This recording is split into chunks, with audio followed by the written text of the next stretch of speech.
record straight. You and me, we ain't nothing alike. Let's set the record straight. Those words you say, they hold no weight, they like. Let's set the record straight. You'll never break the... Hello everyone and welcome back to another custom die-cast review. Today we have Josh Berry with his Las Vegas race win. I believe he won 2 races in this paint scheme. He won the Charlotte race, which was the patriotic race, and then he won Las Vegas. I believe this was before Las Vegas. No, this was after Las Vegas. No, wait, what? Not Las Vegas, I'm sorry. After Charlotte, I didn't mean Las Vegas. But yeah, so I believe this is a playoff car also, if I'm not mistaken. But I did have to put a little bit extra detail into this car because the deck lid was wrong. Technically, the hood is wrong too, but it was just 2 small things that I may or may not fix depending on how I feel. Before I actually go to put this up in a wave on eBay for, you know, the Bottom Bag Diecast eBay page, I will probably, okay, no, it's more of a 70-30% chance I'll actually fix the hood. If you don't know what it is, I'm missing a Carhartt logo and whatever logo is on the deck lid on where the those roof flaps are, those little squares there, or I'm sorry, not roof flaps, hood flaps. Where those hood flaps are, they're missing. There's supposed to be 2 little logos on each one, and I did not put them on there because I really thought it was going to be blurry, but I'm not too sure. It could be blurry, it could not be. I didn't really try, so in all honesty, I'm not really too sure. But nonetheless, I did want to make this custom, just, you know, because it would complete the Berry wins. I did not make his Martinsville win. I started to, and then I just kind of lost some decals, so I kind of gave up on it. I do plan to make his Martinsville win eventually.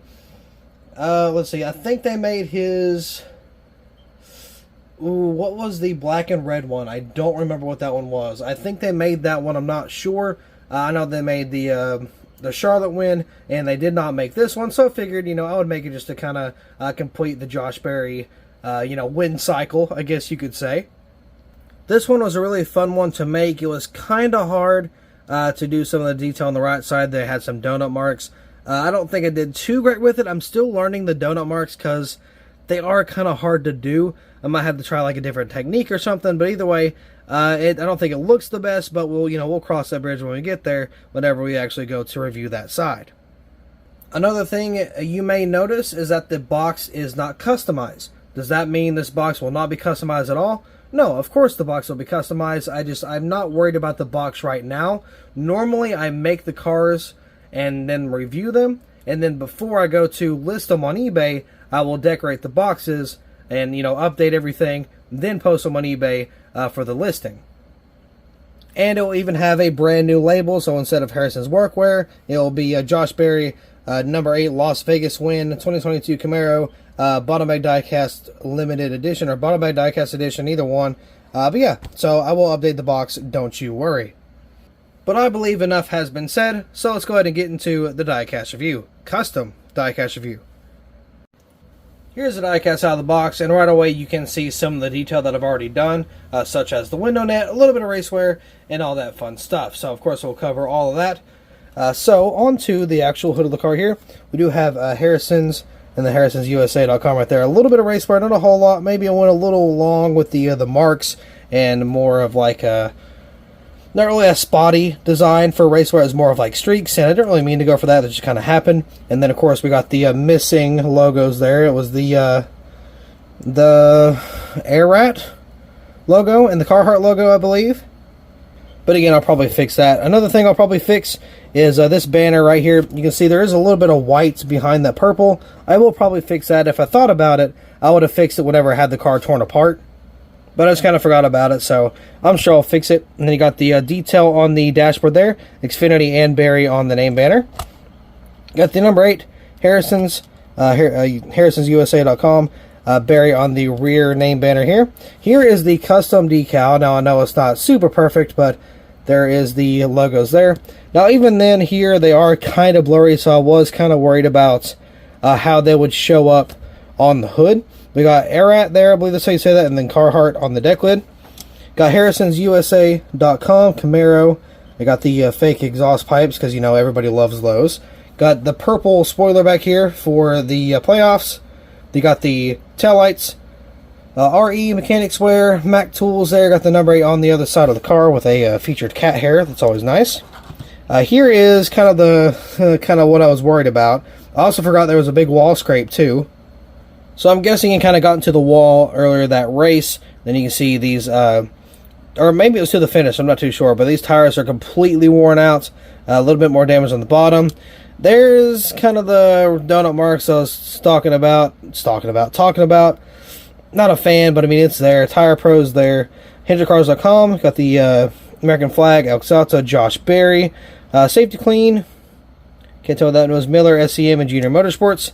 Got the Xfinity Series. There is no playoffs logo because I could not fit it on the car here, because I would have to like somehow move those little contingencies there, and that's pretty much impossible because it would have overlapped the Mobile 1 and ARP there.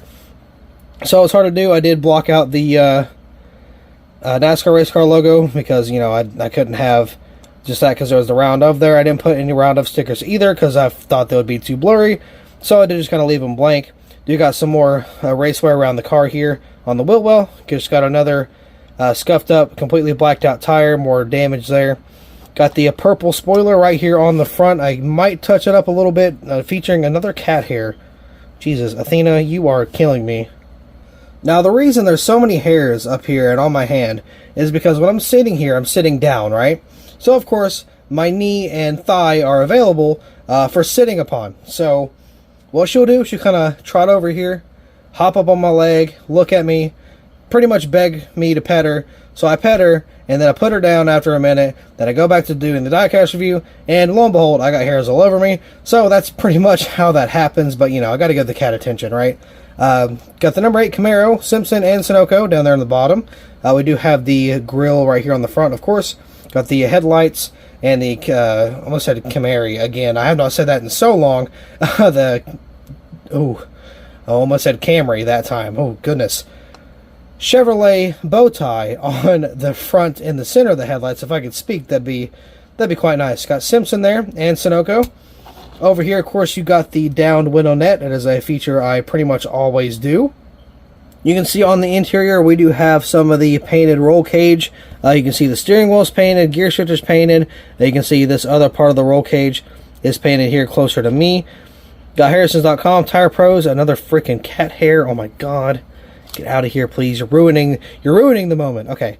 Got Harrison's right there. There is a little bit of a blotch on the car. That's not from me. That is actually a Lionel mistake, so blame them, not me. It was not my fault. Hashtag was not my fault. Anyway, of course, we got the 360, what is that? 360 view of the car. Got all the detail on the inside. Now, we have detail on the undercarriage. So, of course, it's the same old. You guys know how this goes. Got the detail on the exhaust. Those are black. The axles right here, along with these like little links, those are black. Whatever these links up here, those are black. The bracket to the transmission is black. Transmission, drive shaft, black. Whatever this thing is, red. And of course, got this fuel tank chilling right here. That is also red as well. Eventually, later on down the road, I do want to start doing some more of like that small detail, like the round of logo for the playoffs. I would like to do that. Winter stickers, I would like to do that too. And like, you know, the hood logos. It's just, there's a couple reasons why I don't. And it's not because I'm lazy. I do love actually putting on like accurate detail to the cars. So the couple reasons are the way I print my stuff. It's very hard to squeeze in everything on one sheet, because how it happens is how my printer is. I can only do like a fourth of the sheet. I can only do like a corner of the sheet. So whenever I flip the paper around, I only really get 2/4 of a sheet. Or yeah, 2/4 of a sheet instead of like a full sheet of stuff, unless I reprint the same thing. And then I have to double it, and then it goes on the other part of the paper. So because of that, I waste a lot of decal as is. So I really try not to, I really try not to waste what I can, because the decal paper isn't very cheap. It's not. So I try not to waste anything I can. So when it comes to like the very small logos like that, stuff that really won't necessarily matter, that's why I skip out on a lot of them, because it's just simply hard to kind of keep up with. There is very few times where I'll actually put a lot of detail into the cars, like the Noah Gragson box. You remember that? I put the accurate winter stickers on each side of every single car, just because I put so much detail into the box, into the cars, into the decaling. So I pretty much had to. I really didn't want to spend like that much time. I think I got a beard hair out of the freaking camera. Wow, that's nice. Anyway, what I was saying was I tried not to waste a lot of things, so that feels wasteful to me. That's why I don't really like doing all that stuff. Like all the little stuff. Like, it kind of killed me because I had to replace the deck lid logo, and that's something that did matter because it was, you know, more of a bigger piece of the car, and I struggled to find something else to print it with. That way I wouldn't mess up, or not mess up, but that way I wouldn't waste a sheet. So moral of the story is, I'm really just trying not to waste things. That's why I kind of don't put in a lot of detail to some of my cars, but I still try to put in what I can. But anyway, speaking of customs and doing everything I can, that's going to be it for this custom diecast review. Thank you all so much for watching. I really hope you all enjoyed, and I will see you all in the next video.